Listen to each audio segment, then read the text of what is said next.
안녕하세요. 아낌없이 크는 나무 아크나입니다. 오늘 아크나가 들려드릴 책은요. 명랑한 중년, 웃긴데 왜 찡하지? 입니다. 지은이는 문하연 님이고요. 도서출판 평단에서 발행됐습니다. 청춘과 노년 사이, 기온이든 비온이든 예고 없이 찾아오는 시기, 중년. 중년이라는 이름으로 강요되는 어른스러움과 무거운 책임감 앞에서 때로는 억울하고 초라해지고 우울해지는 건 당연지사. 이 책은 그런 혼란스럽고 아픈 중년들의 이야기를 작가만의 독특한 시선으로 바라보고 그려내고 있습니다. 엉뚱발랄하고 톡톡 튀는 작가의 글을 읽다 보면 진짜 리얼리티가 이런 거구나를 느끼는 한편 느닷없이 웃음이 터져나올 뿐만 아니라 삶의 2막을 제대로 시작할 수 있을 것만 같은 의욕이 되살아납니다. 또한 중년이라고 해서 잠재워두었던 욕망이 다시 꿈틀거리며 삶의 열정이 다시 불붙을 수도 있습니다. 연령대를 딱히 특정할 수 없이 언제부턴가 삶이 느슨해지고 뒤처지는 것 같고 억울함이 밀려오는 사람이라면 남녀노소 누구나 공감하고 치유받을 수 있는 치유 에세이이자 건강한 나이듦에 관한 이야기입니다. 이 책은 삶, 사랑, 나이듦, 사람, 예술 등 총 5가지 이야기로 구성이 되어 있어요.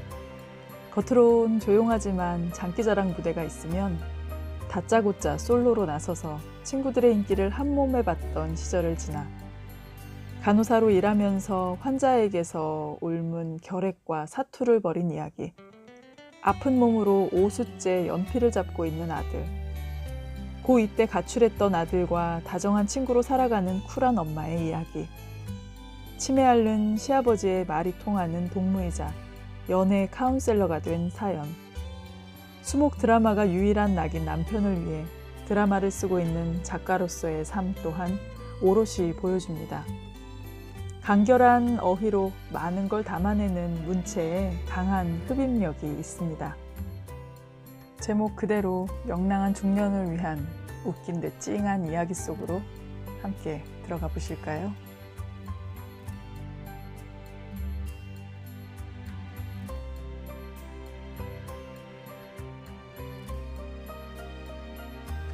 박보검에게서 온 전화. 그래, 이게 현실 부부지. 친구 스마트폰 화면에 배우 박보검의 환한 얼굴이 뜨더니 박보검 이름으로 전화가 걸려온다. 이게 뭐지? 알고 보니 친구의 남편이다. 일단 보검이 얼굴이 뜨면 보기도 좋잖아. 전화 올 때마다 불쾌지수가 확 줄어. 천재다. 남편 이름과 사진을 박보검으로 저장하다니. 또 다른 친구의 휴대전화 주소록에는 남편이 너그러운 남편으로 저장되어 있다. 하도 날카롭고 까칠해서 제발 좀 너그러워지라는 염원을 담아 그렇게 지정했단다. 염원이 이루어지면 지구종말이 오는 것인지 좀처럼 이루어지지 않는다. 25년 전 남편에게 콩깍지가 씌었던 자기의 눈을 찌르고 싶다는 또 다른 친구는 주소록 속 남편 이름 앞뒤에 하트 이모티콘을 붙였다. 그렇게라도 매일 마음을 다잡지 않으면 안 된다고 한다. 참고 사느라 사후에 화장하면 부처님보다 더 영롱한 사리가 나올 거란다. 남편 이름 앞에 하느님의 은혜라고 적은 절친도 있다. 남편이라는 존재는 종교의 힘을 빌려야 비로소 극복되나 보다. 하긴 타인과 오랜 시간 같이 산다는 것 자체가 어려운 일이다. 내 몸을 통과한 자식도, 하늘 같은 부모도, 죽고 못 사는 친구도 며칠만 여행을 가면 싸우고 깨지는 일이 다반사이다. 우리 남편이 달라졌어요. 무거운 가방을 메고 어두운 얼굴로 출근하는 남편을 보면 마음이 편치 않다.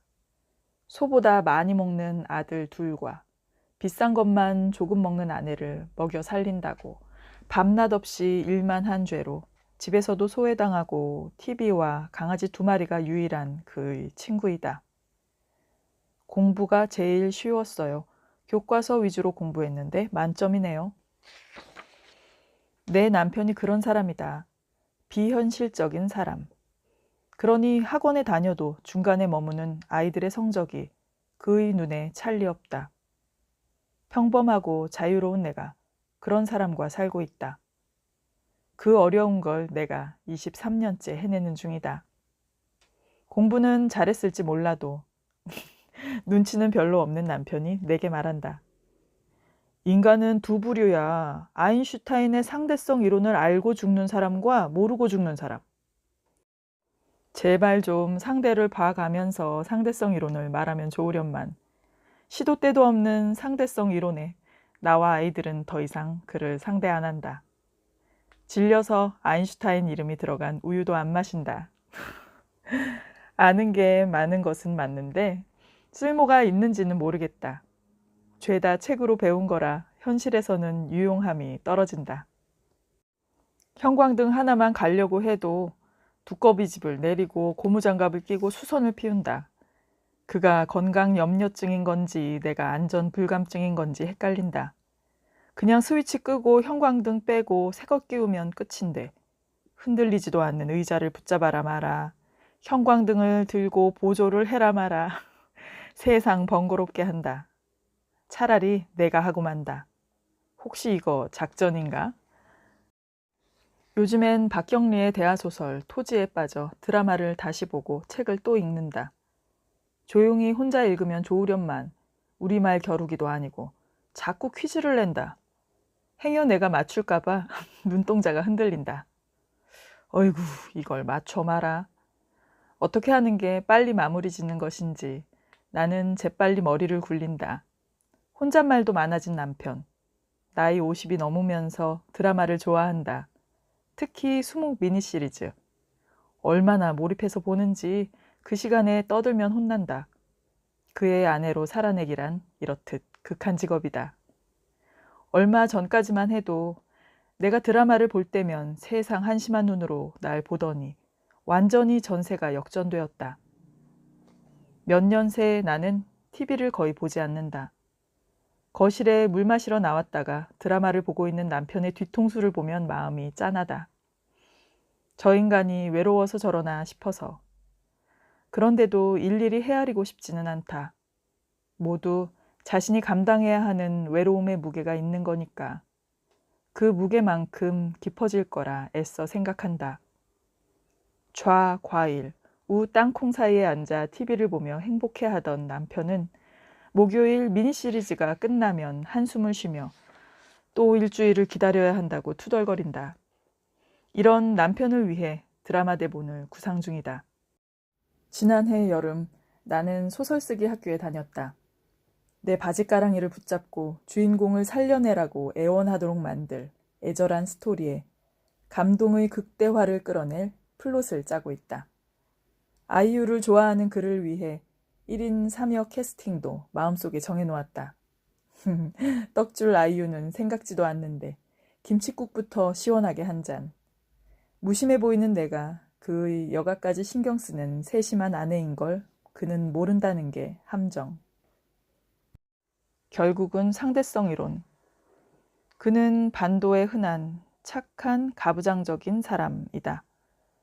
이 두 말이 양립 가능한지 모르겠지만 그를 표현하는 데는 정확하다. 책임감 강하고 집에서도 밖에서도 한시도 쉬지 않고 일한다.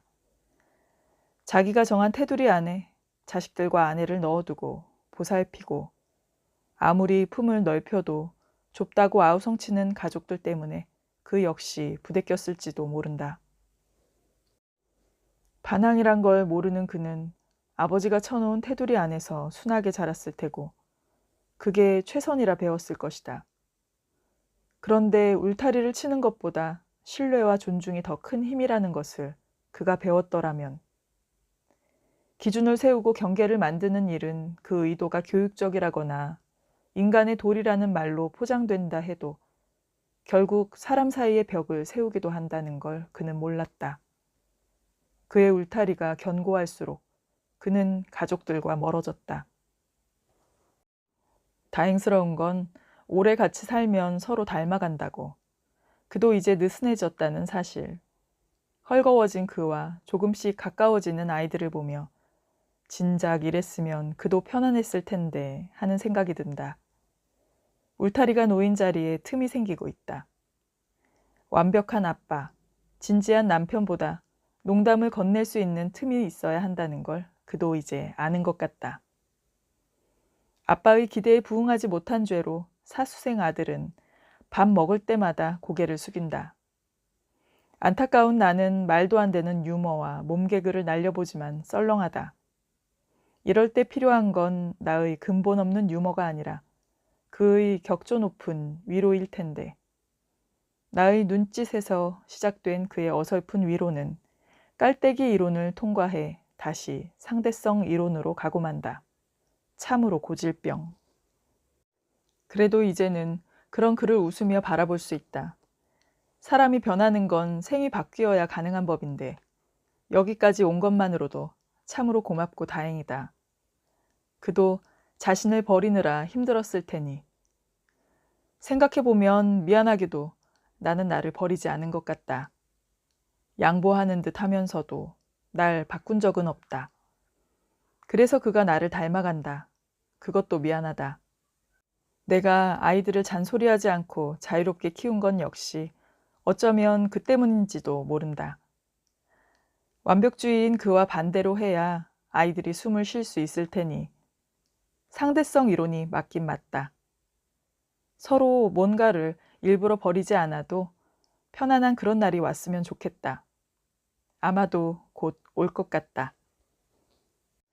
현실판 바보 온달과 평강공주, 영화 같은 40년. 나는 같은 아파트에 15년째 거주 중이다. 몇 층 아래에는 나와 비슷한 시기에 이사를 온 60대 중반 부부가 살고 있다. 그들은 항상 밝은 얼굴, 명랑한 목소리로 주민들에게 인사말을 건넨다. 승강기에서 그녀를 바라보는 그의 눈에서 꿀이 뚝뚝 떨어진다. 재혼한 부부인가? 저 연배에 어떻게 저렇게 사이가 좋지? 집과 연결된 작은 산에 다정히 산책을 다니고 서로를 향한 존경과 애정어린 말들을 나눈다. 그가 우리 부부를 초대했다. 오랜 시간 얼굴을 보아온 사이라 낯을 가리는 나도 좀 편안해진 상태였다. 그는 덩치가 크고 목소리가 좋다. 자동 에코가 장착되어 있는지 중저음의 동굴 목소리가 난다. 그녀는 아담한 체격에 나이와 도저히 맞지 않는 맑은 얼굴, 티 없는 눈동자를 가지고 있다. 넷이 커피를 마시다가 문득 그동안 궁금했던 질문을 던졌다. 두 분은 어떻게 만나셨어요? 그는 12세에 아버님이 갑자기 돌아가시고 소년 가장이 되었다. 먹고 사는 일이 시급하니 공부는 꿈만 같았던 시절이었다. 그렇게 20살이 넘어 어렵사리 고입, 대입 검정고시를 치르고 9급 공무원이 되었다. 첫 근무지는 당시 서울역에서 기차로 10시간 걸리는 삼척등기소. 그 길 위에서 그녀를 처음 만났다. 그녀는 책을 좋아해 세계 문학 전집을 몇 번이나 읽은 문학 처자였다. 둘은 살아온 이야기, 문학 이야기를 나누었다. 안동 본가에 가던 중인 그녀와 4시간의 짧은 만남을 뒤로하고 헤어졌다. 그는 기차에서 내리는 그녀의 손에 수첩 한 장을 찢어 근무지 주소를 적어주며 아쉬운 작별을 했다. 그녀에게서 연락이 없었다. 그 후로 10개월. 잊을 무렵 드디어 기다리던 그녀의 편지가 도착했다. 그녀는 그 사이 독일에서 간호사로 일하고 있었다. 그러니 새로운 생활에 적응하느라 바빴다. 우연히 수첩을 꺼내 정리하다가 그의 주소가 적힌 쪽지를 발견하고 그제야 편지를 보낸 거다. 둘은 편지로 마음을 나누었다. 그렇게 서신을 주고받으며 서로 가까워졌다. 그러던 어느 날, 그는 사법고시에 응시하고 싶지만 당장 일을 그만두면 먹고 사는 일이 문제가 되니 고민이라고 털어놓았다. 그녀는 묻지도 따지지도 않고 그를 지원하겠다고 했다. 타국에서 죽도록 일해서 번 돈을 기차에서 스치듯 만난 사람에게 전부 보내준다는 게 말이나 되는 일일까? 놀랍게도 그녀는 2년 동안이나 그를 지원했다. 그는 7급 공무원 시험에 합격했다. 어떤 확신이 있었던 걸까? 겨우 한 번 만난 사람인데 그냥 운명이었을까? 운명이라고 말하는 건 너무 쉽다. 타인의 노력과 힘든 결정을 수고로움 없이 한 번에 정리해버리니까. 어떤 선택은 보기 좋은 열매를 맺기도 하지만 또 어떤 선택은 모든 걸 앗아가 버리기도 한다. 마음 주고 돈 주고 다 주고 나니 성공해서 떠나버리는 스토리는 흥부와 놀부 이야기만큼 유명하다. 그만큼 그런 일들이 흔하니까. 그런데도 그녀는 그에게 올인했다. 드디어 3년 만에 그녀가 돌아왔고 둘은 결혼했다. 나는 그녀에게 어떻게 그럴 수 있었는지 물었다. 그녀는 기차에서의 4시간이 그에 대한 믿음을 가지기에 충분한 시간이라 했다. 같은 곳을 바라보고 같은 꿈을 꾸고 있다는 믿음. 이후 편지를 주고받으며 느낀 그의 진솔함. 반전은 이후에 있었다. 그녀의 갑작스러운 고백. 결혼한 지 40년인데 결혼 후 30년은 내 선택에 의심이 들 만큼 힘든 시기였어. 한평생 사랑만 받고 살았을 것 같았기에 나는 깜짝 놀랐다. 영화라면 이쯤에서 해피엔딩을 찍어야 마땅하지 않은가. 하지만 그리 호락호락하면 인생이 아닌 거지. 감동적인 이야기에 취해 내가 잠시 깜빡했다. 그는 효자란다. 감이 온다. 세상 없는 효자와 사는 불행한 여자의 스토리는 소양강댐을 채우고도 넘친다. 시댁일은 부인이 다 하고 남편은 효자가 되는 시스템.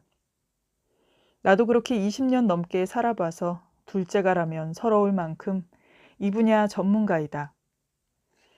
효자라는 단어만 들어도 어떤 구구절절한 사연이 있는지 눈앞에 그려지고 가슴속에서 뜨거운 동지애 같은 것이 올라온다. 해병대도 이런 심정일까? 내게는 20살 전후의 아들 둘이 있다.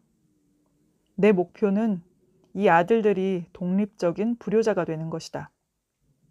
부모에게 손 벌리지 않고 부모도 자식에게 기대지 않는 서로 독립적인 관계. 그는 또 한 가지에 빠지면 깊숙이 빠져 그것밖에 모르는 사람이 된다. 한동안 골프에 빠져 밖으로만 돌았다. 듣다 보니 참 남자는 부럽다.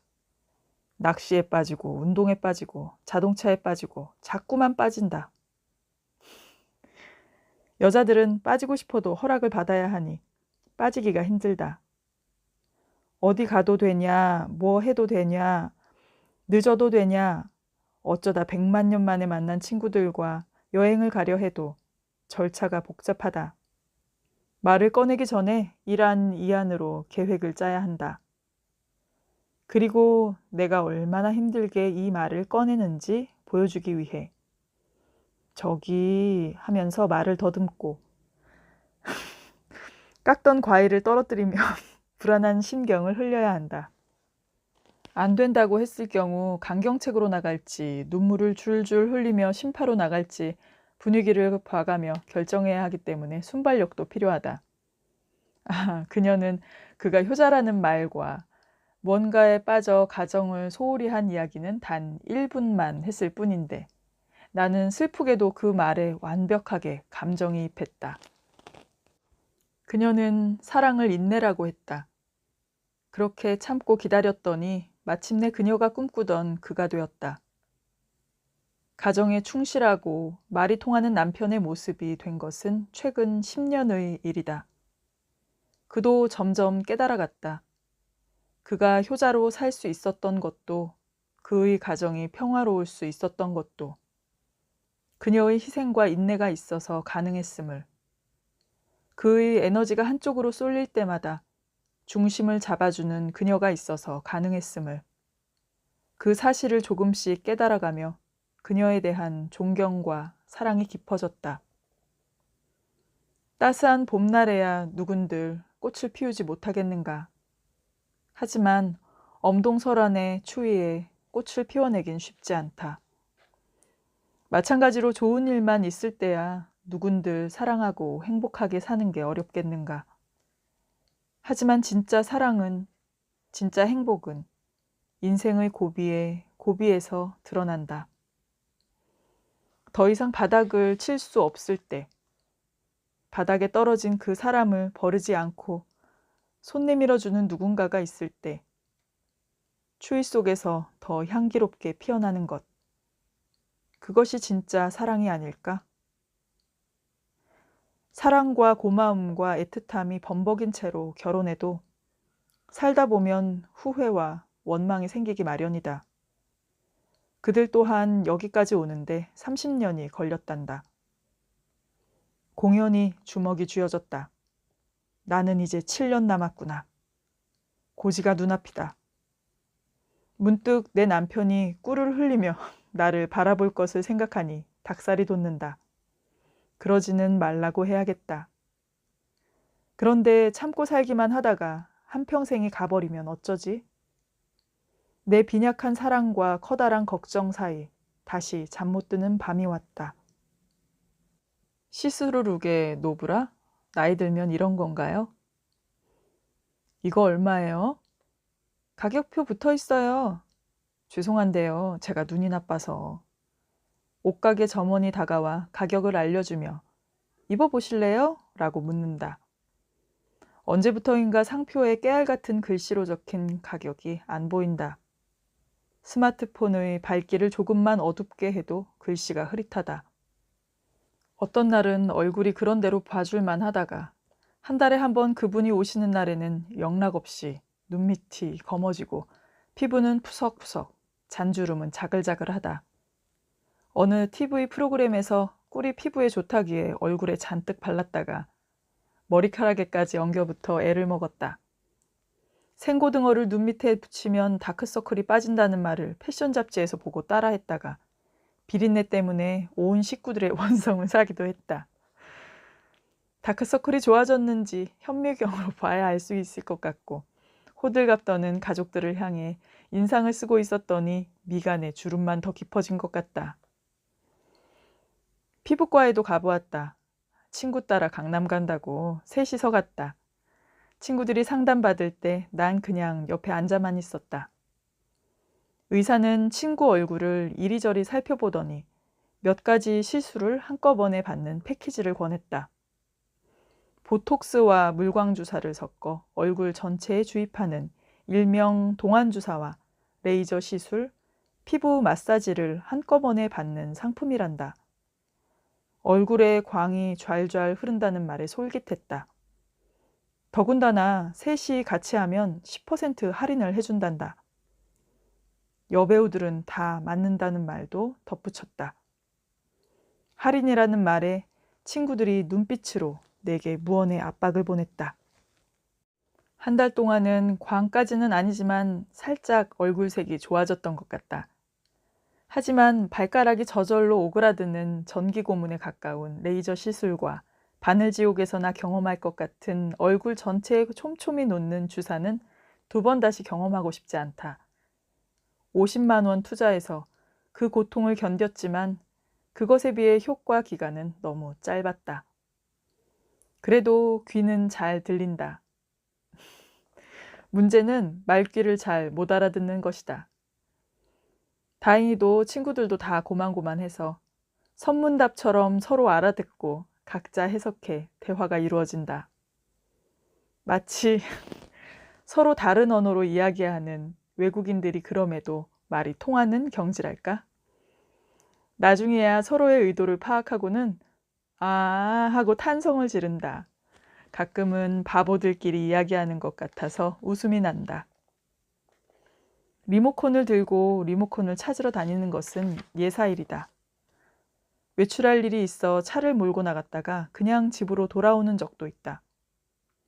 가는 중간에 어디 가는지 깜빡하고 습관처럼 집으로 돌아오는 것이다. 공연을 같이 보러 가기로 한 내 친구는 지난 여름 다급히 전화해서 브래지어를 깜빡하고 안 입고 나왔다며 아직 출발 안 했으면 하나 챙겨 나오라고 내게 부탁했다. 속이 살짝 비치는 실켓 브라우스의 노브라라니. 항상 나보다 한 발 더 나가서 내 실수를 묻히게 하는 좋은 친구이다. 개그에서나 나오는 일들이 일상이 되었다. 친구들을 만나 이런 이야기를 하면 너도 나도 더 센 스토리가 줄줄 나온다. 초라한 중년의 여자가 된 친구와 나. 친구 C와는 대학 졸업 후 2년 동안 동거한 각별한 사이이다. 나는 지금 4년째 병원 치료를 받고 있는 23살 큰아들과 재수를 시작한 작은 아들을 돌보고 있다.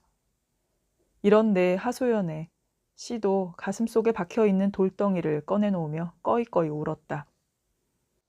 나는 친구가 많이 울어서 진이 빠질까봐 틈틈이 한라봉을 까서 친구 입에 밀어넣었다.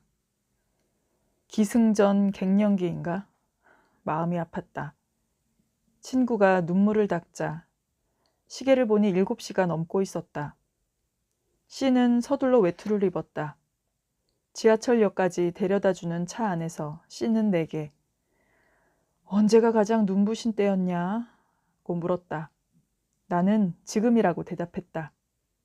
그렇구나 라고 말하는 C의 목소리가 쓸쓸했다. 나는 지금 노안 때문에 눈이 아주 쉬고 부셔서 못 살겠다고 했다. C는 빵 터졌다. 내친 김에 나는 비장하게 말했다. 이제부터 상담료 받을 거야? 친구는 빙그레 웃으며 상담료라며 캐러멜 하나를 차에 두고 내렸다. 캐러멜을 까서 입에 넣었다. 진하고 달고 슬프고 아팠다. 오늘 하루 같았고 살아온 인생 같았다. 모두가 자신이 주인공인 드라마를 살고 있다. 드라마는 갈등이다. 그러니 드라마가 끝날 때까지 갈등은 끝도 없이 이어진다. 이것만 해결되면 금세라도 올 것 같은 눈이 부시게 아름다운 시절이란 애초에 없었다. 그 순간은 비 온 뒤에 잠시 나타났다가 사라지는 무지개처럼 때때로 찰나로 왔다가 사라졌다. 가슴속에 이고 지고 오느라 무거웠을 이야기들이 기어이 입 밖으로 나오고 돌아가는 길에 흐린 미소가 지어지는 그 순간처럼 짧게, 그리고 다시 드라마 속으로. 몇 시간 후 C에게 고맙다는 톡이 왔다. 나는 감사의 표시로 계좌이체만한 게 없다고 언지를 주었건만 내 둔탱이 친구는 농담인 줄 알고 웃기만 했다. 봄이 오고 있다. 내가 주인공인 드라마 안에서 가족들과 밥을 먹고 친구들과 차를 마시고 내 일을 하는 그 사소한 시간이 내게 얼마나 눈이 부신 순간인지, 갈등조차도 그런 시간일 수 있음을 내가 꼭 기억하길. 내 드라마가 끝나는 그 순간까지. 청춘과 노년 사이의 갱년기. 지난달에는 코앞에 사는 가장 친한 친구가 아파트 분양을 받아 이사를 갔다. 15년 동안 우린 밤마다 공원을 산책하며 어제 한 얘기 또 하고 그 얘기를 새롭게 또 듣고 그렇게 일일 드라마를 찍었던 사이다. 이제는 차로 가야 만날 수 있는 물리적 거리가 생기다 보니 엄청 허전했다. 가을엔 떠나지 말아요를 그렇게 불러댔건만 낙엽이 다 진 가을 끝자락에 끝내 가버려 나는 서러움이 더했다. 어제 그 친구가 집들이 겸 송년회 겸 친구들을 초대했다. 나는 최신형 밥통을 준비해서 갔다. 왜 이런 걸 사왔어? 한바구음으로 반기는 친구에게. 네가 밥통 같아서 밥통 사왔지. 나 버리고 가니까 좋냐? 얼굴을 보자마자 서로 애정의 화살을 쏘아댔다. 브런치라고 해서 기대했더니 김치찌개이다. 하여간 촌스러워요. 근데 맛있다. 밥을 먹고 차를 마시는데 유독 말이 없던 친구가 입을 열었다. 나 요새 갱년기야. 심각해. 처음엔 얼굴에 열이 나더니 잠도 안 오고 짜증만 나고 감정의 기복이 너무 심해서 요즘엔 내가 미친 거 아닌가 이런 생각이 들 때도 있어. 짐작은 하고 있었다. 문자를 보내도 답도 없고 전화해도 시큰둥한 게 벌써 몇 달째이다. 홈쇼핑에서 파는 건강 보조식품을 먹고 좋아졌다는 친구, 석류가 좋다는 친구 등 각자 처방과 위로를 늘어놓았다. 일을 갑자기 놓아버려서일까? 결혼 후에도 직장 생활을 계속해오던 친구인데 아이들도 크고 한숨 돌리고 싶은 마음에 작년에 퇴직했다. 그런데 막상은 뭘 하며 지낼지 모르겠단다. 노는 것도 하루 이틀, 뭔가를 배우는 것도 스트레스. 직장 동료가 친구였기에 만날 사람도 별로 없다. 남편과 아이들은 바쁘다고 늦게 들어오고 혼자 있는 시간이 길어지다 보니 갱년기 증상이 더 심해졌다. 재미있는 거리들을 추천해 주었지만 이미 마음이 바닥에 쫙 깔려 있어서 그 바닥의 넓이만큼 우울이 가득했다. 이 시기에 해오던 일을 갑자기 멈추는 건 위험한 일이라는 생각이 들었다. 돈을 얼마를 버는지와 상관없이 말이다. 20대에는 어떤 사람이 이상형인지 어느 직장이 좋은지가 주제이더니 30대엔 아이들과 배우자 이야기, 40대엔 그 인간이랑 사네 못 사네 하더니 50이 되니 몸과 마음이 관심거리이다. 세월은 느끼는 것보다 어찌나 빠른지. 어린이와 청년 사이에 사춘기가 있듯 청춘과 노년 사이에 갱년기가 있다. 모든 과도기는 혼란스럽다. 이 혼란의 시기를 맞은 우리는 그래서 흔들리고 아프다. 콜레트는 20세기 초 프랑스 문화의 아이콘이자 작가이다. 여성 최초로 공쿠르 아카데미 회장을 역임했고 레지옹도 내부 훈장을 받았으며 그의 장례식이 국장으로 치러질 정도로 영향력이 대단했다.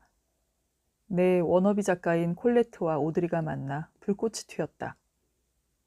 1951년 78세의 콜레트는 22살의 오드리를 보자마자 자신이 쓴 소설을 각색한 브로드웨이 뮤지컬 지지의 주인공으로 낙점하고 자신 없어 망설이는 오드리를 설득했다. 연극은 막이 올랐고 오드리는 콜레트의 손을 잡고 날아올랐다. 곧이어 1953년 로마의 휴일이 개봉되면서 전 세계가 그녀와 사랑에 빠졌다. 그렇게 우리에게 익숙한 오드리 헵번이 탄생했다. 내가 나로 오롯이 존재하는 삶. 콜레트는 작가뿐만 아니라 끊임없이 자신의 내면의 소리에 귀 기울이며 배우, 댄서 등에도 도전했다. 여성을 압박하는 수단으로 사용되는 사회적인 관습이나 타인의 시선에 갇혀 살기를 거부했다. 자신의 욕망에 따라 스스로 결정하는 삶을 택한 콜레트.